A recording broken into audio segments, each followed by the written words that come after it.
کچھ لوگ کہتے ہیں کہ یہ ساری کائنات نبی صلی اللہ علیہ وسلم کے واسطے بنی، اس کی وضاحت فرما دیجئے۔ یہ ایک بہت مشہور بات ہے، لیکن اس کا قرآن و حدیث کے ساتھ کوئی تعلق نہیں ہے۔ یوں کہہ سکتے ہیں یہ ایک جھوٹی بات لوگوں نے ایجاد کی ہوئی ہے۔ حضور علیہ السلام سے محبت کرنا، آپ کے ساتھ عقیدت رکھنا، یہ ہمارے ایمان کا حصہ ہے۔ لیکن آپ نے ارشاد فرمایا تھا لا تطرونی کما اطرت النصارى عیسی ابن مریم، لوگو مجھے اس طرح بڑھانا نہ، اس طرح میری شان کو بڑھانے کی کوشش نہ کرنا جیسے عیسائیوں نے عیسیٰ علیہ السلام سے کیا ہے۔ محبت میں اتنے آگے بڑھے کہ عیسیٰ علیہ السلام کو اللہ کا بیٹا کہہ دیا، تو تم نے ایسا نہیں کرنا، جو ہے وہی بیان کرنا، اس سے آگے نہیں۔ تو یہ ہمارے بعض دوستوں نے بھی نا یہ محبت میں اگر کہا یہ ساری کائنات، یہ جہان، یہ نظام بنایا ہی حضور کے واسطے گیا ہے، اگر حضور نہ ہوتے لولاک لما خلقت الافلاک، اے حضور اگر آپ نہ ہوتے تو میں یہ کائنات اور جہان پیدا ہی نہ کرتا، یہ نظام ہی نہ ہوتا، یہ سارا کچھ حضور کے لیے ہے۔ یہ بالکل ایک غلط بات ہے۔ قرآن مجید کہتا ہے وَمَا خَلَقْتُ الْجِنَّ وَالْإِنسَ إِلَّا لِيَعْبُدُونَ، اللہ تعالیٰ کا یہ فرمان قرآن میں ہے کہ میں نے جنوں اور انسانوں کو فقط اپنی عبادت کے لیے پیدا کیا۔ اللہ کا معنی ہوتا ہے صرف، فقط، جیسے لا الہ الا اللہ، کوئی معبود برحق نہیں مگر صرف اللہ ہے اور کوئی نہیں۔ تو ہماری پیدائش کا مقصد وَمَا خَلَقْتُ الْجِنَّ وَالْإِنسَ إِلَّا لِيَعْبُدُونَ، میں نے جنوں اور انسانوں کو صرف اپنی عبادت کے لیے پیدا کیا۔ اور یہ کیسی عجیب بات ہے کہ حضور علیہ السلام کے لیے یہ جہان بنا، تو حضور کہتے ہیں مالی ولی دنیا، مجھے دنیا سے کوئی سروکار ہی نہیں، مجھے دنیا سے کوئی لینا دینا ہی نہیں، میرا دنیا سے کوئی تعلق ہی نہیں، میرے تو دنیا میرے لیے ہے ہی نہیں۔ آپ کو دنیا کے خزانے پیش کیے گئے، آپ نے فرمایا نہیں، میں مسکین ہی رہنا چاہتا ہوں اور مسکین ہی دوبارہ اٹھنا چاہتا ہوں، آپ تو دنیا سے پیار کرنی نہیں۔ تو یہ اللہ تعالیٰ نے جہان، یہ نظام اپنی عبادت کے لیے رکھا ہے۔ ایک شخص کی 2 بیویاں ہیں، پہلی بیوی فوت ہو گئی، اس کی اولاد جوان ہے، اس کے بعد وہ شخص بھی فوت ہو گیا۔ اب کیا اس کا بیٹا اپنے باپ کی دوسری بیوی سے شادی کر سکتا ہے؟ نہیں، اپنے باپ کی دوسری بیوی سے شادی نہیں، کیونکہ وہ اس کی ماں بن چکی ہے، تو اس کے ساتھ شادی نہیں کر سکتا۔ مفتی صاحب لبیک یا رسول اللہ صلی اللہ علیہ وسلم کہنا کیسا ہے؟ جائز ہے یا گناہ ہے یا شرک میں آتا ہے؟ سنا ہے کہ صحابہ کرام رضوان اللہ علیہم اجمعین لبیک یا رسول اللہ کہا کرتے تھے، جیسے معاذ بن جبل رضی اللہ عنہ نے کہا تھا لبیک یا رسول اللہ وسعدیک۔ اگر آج کا مسلمان کہے تو درست ہوگا یا نہیں؟ آج کے دور میں ایسا کہنا درست نہیں ہے۔ وجہ یہ ہے کہ معاذ بن جبل رضی اللہ تعالیٰ عنہ نے جب یہ کہا تھا، اس وقت حضور علیہ السلام ان کے پاس زندہ موجود تھے اور آپ ان سے گفتگو کر رہے تھے۔ تو یہ لبیک یا اللہ لبیک اللہم لبیک یا اس طرح کے کوئی کلمات زندہ آدمی کے سامنے تو ہو سکتے ہیں کہ وہ بلائے تو آپ کہہ دیں حاضر ہوں میں، جی فرمائیے گا، لیکن جو اس دنیا سے چلے گئے ہوں اور وہ اس دنیا میں موجود نہ ہوں اور آپ کے قریب نہ ہوں، ان کے لیے ایسے کلمات کہنا درست نہیں ہے۔ مفتی صاحب نور کی کتنی اقسام ہیں؟ یعنی اللہ کا نور، فرشتوں کا نور، قرآن مجید کا نور، اس کی وضاحت فرما دیں، جبکہ اس کے برعکس قرآن مجید میں سورۃ الاخلاص کہتی ہے کہ اللہ ایک ہے۔ تو جی ہاں، ایک ہے مخلوق نور، ایسا نور جو کیا ہے؟ مخلوق، اور ایک وہ ہے جو غیر مخلوق خالق ہے۔ اللہ تعالیٰ نور ہے، اللہ نور السماوات والارض، لیکن اللہ کا نور جو ہے وہ مخلوق نہیں ہے، وہ اس کو کسی نے پیدا نہیں کیا، وہ اللہ تعالیٰ کا اپنا ذاتی نور ہے۔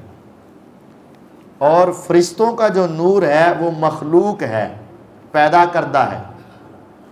وَهُوَ الَّذِي جَعَلَ الشَّمْسَ ضِيَاءً وَالْقَمَرَ نُورًا، اللہ تعالیٰ نے قمر چاند کو بھی نورانی بنایا، نور والا بنایا۔ تو یہ بھی چاند کا نور جو ہے وہ کیا ہے؟ مخلوق ہے۔ فرشتوں کا نور جو ہے وہ کیا ہے؟ مخلوق ہے۔ قرآن کے علم کو نور کہا گیا ہے۔ یہ قرآن اللہ کی صفت ہے، تو یہ قرآن بھی نور ہے، یہ خالق کا نور ہے، یہ بھی مخلوق نہیں ہے۔ قرآن اللہ کی صفت ہے، یہ بھی خالق کا نور ہے، مخلوق نہیں ہے۔ اللہ تعالیٰ کی ذات نور ہے، وہ خالق کا نور ہے، مخلوق نہیں ہے۔ اور یہ فرشتوں کا نور، چاند، یہ سارے مخلوق نور ہیں۔ اللہ تعالیٰ خالق نور ہے، مخلوق نور نہیں۔ لیکن حضور علیہ السلام کو نور کہنا یہ نہ قرآن سے ثابت ہے نہ حدیث سے ثابت ہے، نہ قرآن سے اور نہ حدیث سے۔ حضور علیہ السلام کو نور کہنا ثابت نہیں۔ استاد جی، جو لوگ گھر میں قرآن خوانی کرواتے ہیں یا خود گھر میں کرتے ہیں تو کیا یہ درست ہے؟ ایک ہے مروجہ قرآن خوانی، اصطلاحی قرآن خوانی، ایک ہے لغوی قرآن خوانی۔ ایک کیا ہے؟ اصطلاحی قرآن خوانی، اور ایک کیا ہے؟ لغوی قرآن خوانی۔ اصطلاحی قرآن خوانی کیا ہے؟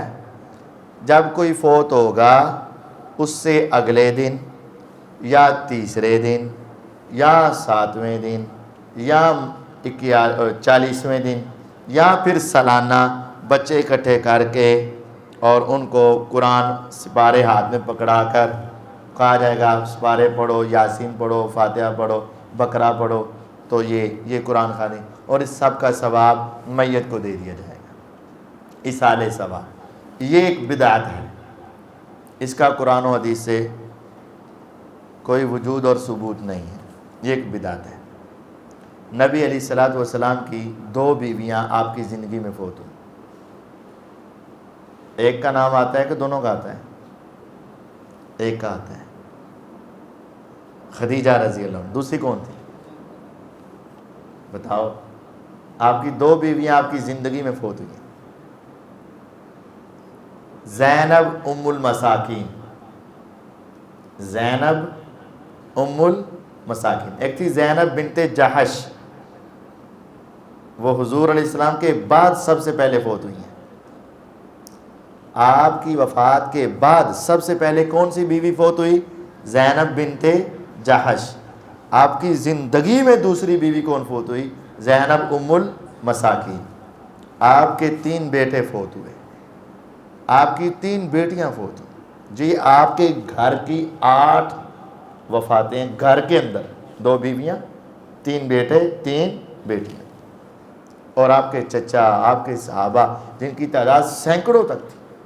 لیکن یقین جانیے یہ قسمیہ بات ہے کہ آپ نے کسی ایک کی وفات پر اگلے دن کل، اس کے بعد تیجا، پھر 7واں، پھر 40واں، پھر سالانہ بچے بلا کے قرآن پڑھا کے، صحابہ بلا کے قرآن پڑھا کے، یہ کوئی قرآن خوانی نہیں۔ تو اصطلاحی قرآن خوانی یہ کیا ہے؟ یہ بدعت ہے۔ ایک ہے لغوی قرآن خوانی۔ قرآن خوانی کا مطلب کیا ہے؟ قرآن پڑھنا، یہ تو روزانہ پڑھنا چاہیے، او کر دے کوئی نہیں، یہ تو پڑھنا چاہیے۔ لغوی قرآن خوانی جو ہے یہ تو روزانہ ہونی چاہیے۔ ہر بندہ اپنے گھر میں قرآن کھولے اور کیا کرے؟ پڑھے، قرآن پڑھے اور اپنا ثواب اپنے لیے رکھے۔ لیکن یہ جو ثواب آگے بھیجنا ہے، اصالِ ثواب ہے، اس کا قرآن و حدیث میں کوئی وجود اور ثبوت نہیں ہے۔ اور ویسے قرآن خوانی ہوندی بھی نہیں، بچے جا کے کہڑا پڑھ دے ہے، اس پارا پٹھا ہے تو پٹھا ہی پڑھیا ہے، سیدھا تو سیدھا ہی پڑھیا ہے، تے او نال مکھانے آ گئے، چنے آ گئے، ادھر ویکی آ گیا، اگلا صفحہ وے، اگلا صفحہ ہوئے تو اگلا صفحہ ہوئے تو ختم۔ جب وہ کمرے میں بٹھا جاتے ہیں تو وہ چھوٹے چھوٹے ہوتے ہیں، کمرے میں بند کر دیتے ہیں، اسپارہ کری جا آگے چلی جا، آگے آگے آگے۔ یہ قرآن خوانی تو یقین جانی، یہ کوئی نہیں پڑھتا۔ تو وہ بیچارہ سمجھتا ہے کنے قرآن ہو گئے، جی میرا تو پورا ہو گیا، تیرا میرا بس ہونا ہی ہونے والا، تیرا کن ہے، وہ بس وہ سمجھتا ہے 10-15 قرآن ہو گئے، حالانکہ ہوتا کچھ بھی نہیں، کچھ بھی نہیں۔ یہ بڑا دھوکہ ہے۔ ہمارے پاس بھی ادھر کئی آتے ہیں جی قرآن چاہیے، تو میں کہتا ہوں اندر پڑے ہوئے لے جائیں۔ دفتر میں آتے ہیں جی ساڑی فوت ہو گئی ہے تو کی چاہیے دینے، وہ سمجھتے ہیں جڑا پڑھے آئے وہ دے دیو۔ یہ گھروں میں بھی ہوتا ہے، گلیوں کے چکر لگا دیں بھی قرآن دے دیو، 10 سپارے 5 سپارے، وہ جمع کرتے جاندے نے، گھر پہنچ جاندے، بس ہمارے 50 قرآن ہو گئے، بس وہ کہنا 3 دیتے، ایسے تھوڑا ہوتا ہے۔ تو یہاں بھی آتے ہیں کئی، تو اسے کہتے ہیں وہ پڑھا ہوا ہے، لے جاؤ گھر جا کے پڑھ لینا، لیکن وہ کوئی نہیں۔ اعمال برباد کیسے ہوتے ہیں اور کب ہوتے ہیں؟ جب ریاکاری آ جائے تب برباد ہو جاتے ہیں، سنت کی مخالفت آ جائے تب برباد ہو جاتے ہیں، یا اپنی مرضی کی بدعات نکال لی جائیں تب برباد ہو جائیں۔ لوگ کہتے ہیں مل جل کر نماز یا قرآن پڑھنا جائز نہیں۔ ہل جل کر جی نماز میں تو ہونا چاہیے کہ پورے توجہ سے کھڑے ہوں، نماز میں ہلتے رہنا یہ مناسب نہیں ہے۔ تو قرآن پڑھتے وقت بھی اگر نہ ہلیں تو ٹھیک ہے، ہل لیں تو کوئی گناہ نہیں ہے۔ کیا ذکر کو دعا کہتے ہیں؟ لوگ کہتے ہیں کہ ہل کر ذکر کرنا قبول نہیں ہوتا، کیا یہ ٹھیک ہے؟ نہیں، ہل کر ذکر کرنا بھی قبول ہو جاتا ہے، لیکن جو خاص وہ ایک جمناسٹک کی جاتی ہے اور وہ ورزش جو کی جاتی ہے وہ درست نہیں ہے۔ باقی تو آدمی قرآن پڑھ رہا ہے یا اذکار کر رہا ہے، وہ چلتا پھرتا بھی کر رہا ہے تو کوئی حرج نہیں، ہل کر بھی ہو جائے گا۔ لیکن وہ خاص مسجد کا تقدس پامال کرنا، وہ بات یاد رکھیں، وہ مسجد ہوتی ہے عموماً، اور وہ مسجد کے اندر کلا بازیاں لگائی جا رہی ہیں، اور مسجد ساری ایسے ایک کھاڑا بنا دیا جاتا ہے، وہ مسجد کا تقدس پامال، اور وہ کوئی ذکر نہیں ہے۔ آپ سمجھ رہے ہیں نا؟ وہ خاص جو ذکر ہوتا ہے وہ ذکر نہیں ہے۔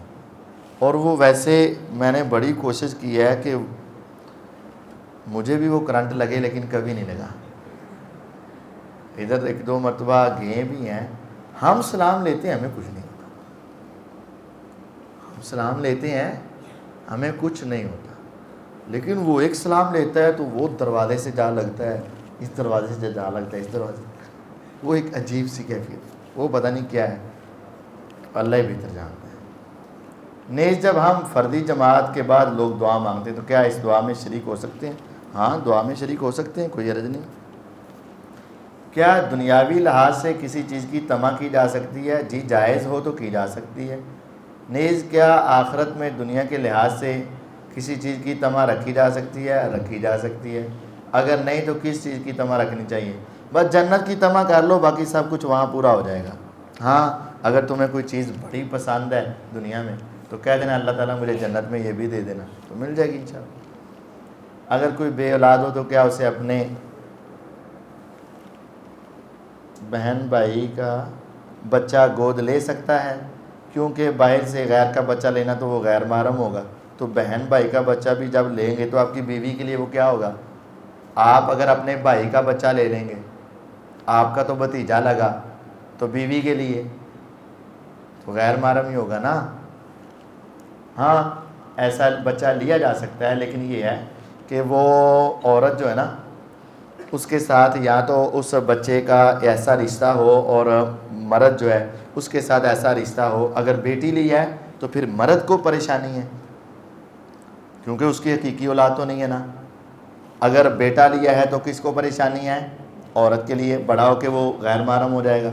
تو ایسی صورت میں ایسا بچہ لینا چاہیے جو دونوں کے لیے محرم ہو، دونوں کے لیے محرم، یا پھر اس بچے کو اس کا دودھ پلا دینا چاہیے جس کی وجہ سے وہ اس کا رضائی محرم رشتہ دار بن جائے، رضائی رشتہ دار بن جائے۔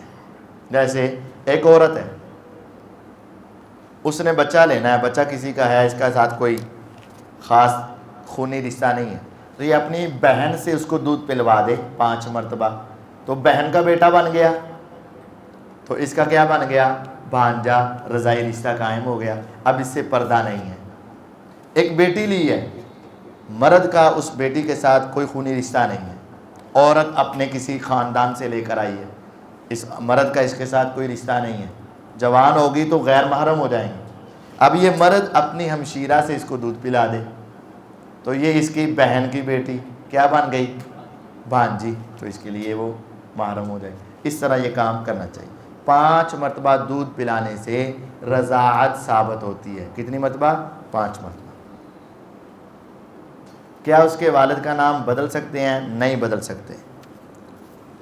مفتی صاحب جب نماز ختم ہوتی ہے تو بندہ نماز کے بعد کے اذکار شروع کر دیتا ہے، تو بعض دفعہ قاری صاحب دعا کروانی شروع کر دیتے، تو آپ اذکار کرتے رہیں یا پھر اذکار ختم کر کے دعا میں شریک ہو جائیں یا پھر اذکار بعد میں کر لیں، تینوں طریقے ہی جائز ہیں۔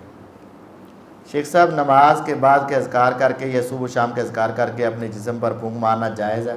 ہاں جائز ہے، کوئی بات نہیں۔